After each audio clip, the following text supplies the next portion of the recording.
Salut à tous, bienvenue dans la vidéo de la semaine. Cette semaine, on continue avec la demi-garde, sauf que sur la demi-garde, vous avez vu, on s'est beaucoup focalisé sur un côté. C'est du côté où j'ai capturé sa jambe et c'est le côté où je vais aller chercher le contrôle avec l'esgrima, le bras qui vient sous l'aisselle. D'accord? Sauf que ça, c'est la première bataille et souvent, cette première bataille, à un bon niveau, des fois, elle est dure à aller chercher. Donc, qu'est-ce qu'on va faire? On va essayer d'aller là, mais on va aller chercher la jambe à l'opposé. D'accord? Donc, pour ça, j'ai Emilien. Donc on va avoir une entrée différente en dessous, on va avoir aussi une attaque en clé de cheville, on va avoir une attaque en clé de jambe, clé de talon, on s'adaptera en fonction des réactions de l'adversaire. Du coup, juste pour rappeler un peu ce qu'on a vu, la base ici, c'est de toujours rester bien face à l'adversaire. Ce que je peux dire, l'idée c'est que mon nombril regarde son nombril. D'accord? Là, mon nombril est orienté vers là-bas, je ne suis pas face à lui. Et il peut facilement me casser, me mettre la pression et passer à droite ou à gauche. Du coup, il faut que mon nombril soit toujours face à son nombril. Ici. Ok? Moi, je dois garder la distance avant de vouloir prendre un contrôle. Maintenant, une fois qu'il n'a pas pris de contrôle, maintenant, c'est à moi d'aller le chercher. Donc, ce qu'on a vu les autres semaines, c'est le underhook. D'accord? Je peux aller chercher comme ça, ou je peux monter et aller le chercher. Et à partir de là, c'est rentrer en dessous. Sauf que souvent, ça va être difficile d'aller le chercher. Surtout si je m'obstine, j'essaye. Je vais essayer plutôt maintenant de changer de direction et de changer de côté d'attaque. Donc au lieu d'essayer d'attaquer de ce côté-là, je vais plutôt aller chercher l'autre côté. D'accord? Du coup, on est ici, j'essaye à droite, j'arrive pas à rentrer mon crochet. Qu'est-ce que je vais faire? Je vais aller plonger et aller attraper sa jambe avec mes deux bras. Je vais joindre en gable grip, là, en main contre sur main. Et d'ici, je vais venir rentrer mon pied droit à l'intérieur, en crochet, pour venir arriver et rentrer sur nos positions qu'on a vues les semaines passées. On va se tourner. Ouais, super. Du coup, on arrive sur cette position-là. Et là, on a déjà vu.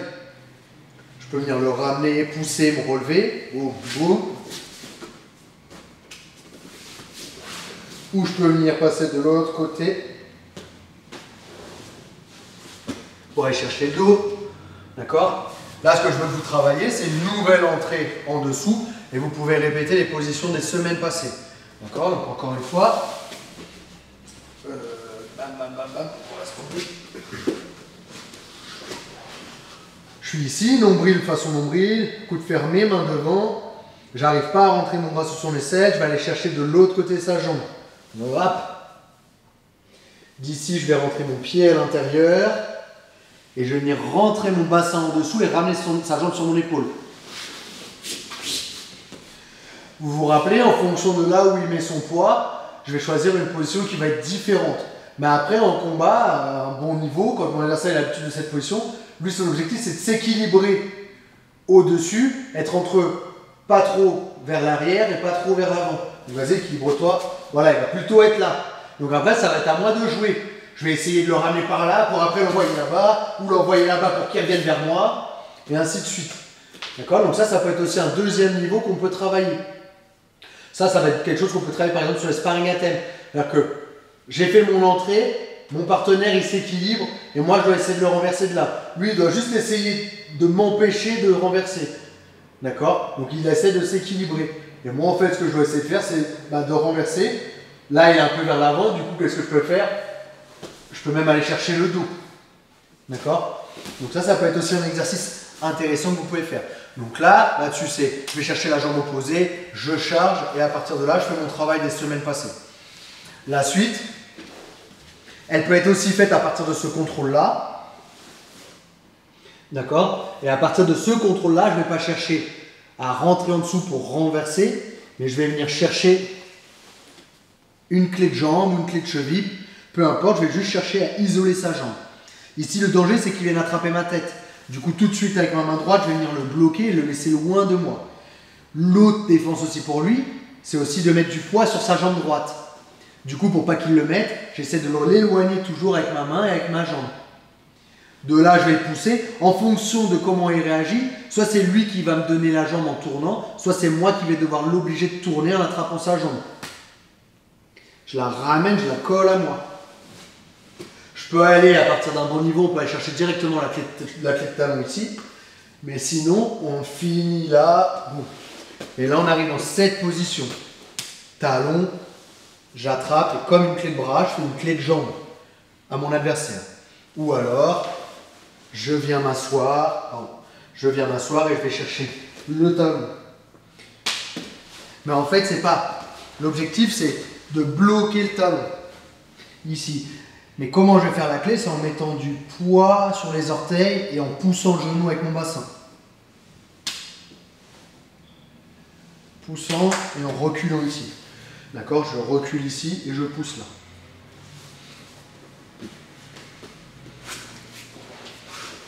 On est là, boum. Je vais chercher sa jambe avec mes deux mains. Et d'ici, je vais venir. Ou je peux venir avec mon pied, ou je peux venir avec mon genou. Ce qu'il faut juste faire attention, c'est à ne pas se faire contrer. Donc ce que vous pouvez faire, c'est une petite réaction. Comment je peux me faire contrer ici? Si je passe mon genou, il peut m'attraper en kimura. Si je passe mon pied, c'est lui qui peut me faire la clé de cheville ou clé de talon, peu importe. D'accord? Ma cheville est toujours proche de ses bras, de ses aisselles. Donc il y a toujours un risque qui m'attaque la cheville. Du coup, c'est pour ça que je peux faire une petite réaction en poussant un peu vers l'arrière et en y allant. De là, je peux revenir. Boum. Et j'ai la clé de jambe, ou en tout cas j'ai isolé une jambe et je peux travailler. Je peux même aussi avoir attrapé sa jambe, mais même pas pour aller chercher la soumission, mais pour venir m'asseoir sur lui et passer la garde. D'accord? Vous avez tout ce travail-là. L'autre possibilité aussi, ça peut être aussi fait à distance. D'accord? Je suis là, nombril face au nombril. Et d'ici, je vais aller chercher directement la jambe en rentrant mon bras à l'intérieur. Je le garde à distance. Je viens coller mes fesses à son bassin. J'attrape son pied et il vient pour me suivre. De là, c'est soit la clé de jambe, soit la clé de cheville, soit la clé de talon. D'accord? Là, ce qui m'importe, c'est vraiment de vous montrer comment on rentre là-dessus. Après, si je veux prendre la clé de cheville, on l'a déjà vu. Boum, boum. Ou clé de talon. Ou la clé de jambe. La dernière entrée qu'on va voir, c'est une rentrée où je vais utiliser un peu plus ma jambe qui est en dessous. C'est-à-dire qu'en fait, il va falloir que j'ai cette partie-là de mon genou qui vienne pousser au niveau de sa fesse ici et que je vais pouvoir enrouler. Mais pour ça, il va falloir que je rentre mon bassin. Et ce qui est intéressant avec celle-là, c'est que je ne vais pas avoir besoin de rentrer à l'intérieur. Souvent, lui, il se méfie de quoi? Il se méfie que mon bras rentre sous l'aisselle et il se méfie que mon bras ne rentre pas à l'intérieur. Par contre, souvent, ça va être donc, ce qui fait que ça va être beaucoup plus facile pour moi de mettre ma main à l'extérieur. D'accord? Donc, je viens mettre ma main à l'extérieur et je vais rentrer mon genou droit ici. Là, c'est la même histoire. Lui, ce qu'il veut, c'est d'attraper ma tête et c'est d'éloigner sa jambe. Moi, ce que je veux, c'est qu'il aille à l'opposé. J'enroule et on se retrouve en clé de cheville, clé de talon, clé de jambe. D'accord? Ou même, ça peut être le repousse et je me relève. Encore une fois, on est ici. Donc ce qui est intéressant, c'est, au début, mon objectif, c'est de rentrer le bras sous l'aisselle. J'y arrive pas. Lui, après, il se méfie que je ne rentre pas à l'intérieur. Du coup, là, normalement, c'est la dernière étape, c'est de bloquer à l'extérieur. Je bloque à l'extérieur et je viens le charger en rentrant mon genou droit à l'intérieur. Mon tibia va venir au niveau de son ventre, ma main va venir sous son aisselle et je vais le ramener à moi. D'ici, vous fermez comme vous voulez. Niveau... on va se tourner face à la caméra. Encore. Yes. Si je suis à un niveau où je ne veux pas qu'on me soumette, où je veux vraiment jouer à un jeu où j'ai pas mes chevilles en danger, il va falloir que je vienne par l'intérieur et essayer d'enrouler ici pour fermer. Si je veux attaquer la clé de cheville, je reste là, j'attrape, je serre. Si je préfère renverser, je le repousse, je remonte.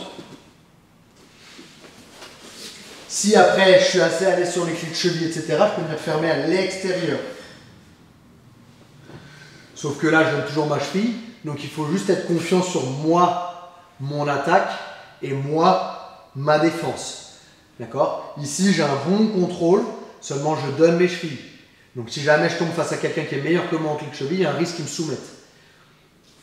Donc après, je peux venir chercher une kimura, je peux venir chercher une clé de talon, peux venir chercher une clé de cheville. Donc ça fait les étapes, c'est les suivantes. Ça fait. Ce qu'on a vu jusqu'à présent, c'est rentrer le bras sous l'aisselle ou venir à l'intérieur pour le ramener. Sauf que cette fois-ci, j'y arrive pas.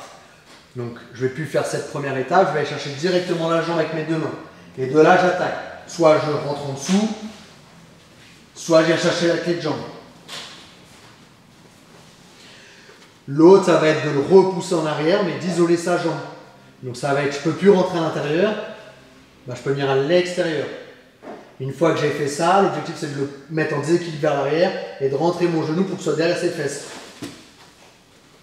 Et une fois que je suis là, j'ai isolé sa jambe pour venir l'attaquer ici. Merci Emilien d'avoir été le partenaire. Du coup, ce que vous allez pouvoir, donc vous allez travailler tout ça là, c'est différentes étapes. Première étape, c'était ce qu'on a vu jusqu'à maintenant, vous pouvez aussi le répéter, c'est essayer d'aller chercher le de hook. J'y arrive pas, la deuxième étape c'est de venir à l'intérieur avec un bras ou avec deux bras. Et la troisième étape, ça va être d'aller bloquer par l'extérieur le genou pour pouvoir après charger avec mon genou derrière sa fesse et aller attaquer sa jambe qui est à l'opposé. D'accord? Souvent au début, mon adversaire il va beaucoup s'attendre à ce que j'attaque cette jambe là. Mais du coup, si je vais chercher l'autre, ça peut me donner différentes directions et différentes possibilités d'attaque et qui peut perturber vraiment l'adversaire. D'accord? Des fois, c'est bien d'essayer toujours un côté, mais des fois, si on va chercher l'autre, ça sera plus facile. Ou des fois, si on veut ce côté-là, bah, on va juste distraire sur le deuxième côté et on revient sur le premier. Souvent, c'est plus facile. D'accord? Sur les sparring à thème, comme j'ai dit tout à l'heure, déjà, ça peut être un bon exercice éducatif, c'est-à-dire qu'il y en a un qui est en dessous, il fait son entrée, l'autre il le laisse faire, et une fois qu'il est rentré, il doit essayer de renverser. Celui qui est au-dessus, il laisse rentrer, et une fois qu'il est rentré, bah, il essaie juste de s'équilibrer au-dessus. Ça peut être un bon exercice pour celui qui est au-dessus, et aussi pour celui qui est en dessous, qui va avoir plus le temps de travailler, parce que l'autre qui est au-dessus, il n'a pas le droit de soumettre, et n'a pas le droit d'essayer de passer la garde. Okay, et ensuite, bah, un jeu classique, hein, c'est il y en a un qui est au-dessus, un qui est en dessous, donc en demi-garde. Celui qui est au-dessus, il essaie de contrôler, passer la garde, soumettre. Celui qui est en dessous, il essaie de renverser, de soumettre, d'attaquer la jambe, d'isoler une jambe, etc. Voilà. Merci pour cette vidéo. Travaillez bien cette semaine. On se voit dans la prochaine vidéo. Os.